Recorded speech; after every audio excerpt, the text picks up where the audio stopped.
Trending ngayon sa social media na si Michelle Dina ang bagong National Director ng Miss Universe Philippines. Ito'y matapos ang live video ni Miss Olivia Kido.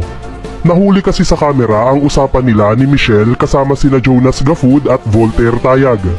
Sasabihin na sana ni Jonas ang good news, ngunit agad siyang pinigilan ni Michelle at sinabing sikreto lang muna.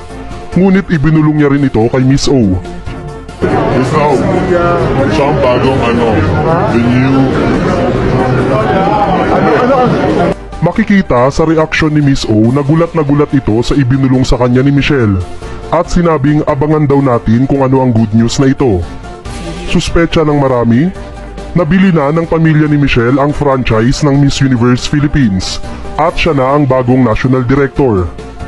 Alam naman natin kung gaano kayaman ang pamilya ni Michelle. Sila lang naman ang nagmamay-ari ng isa sa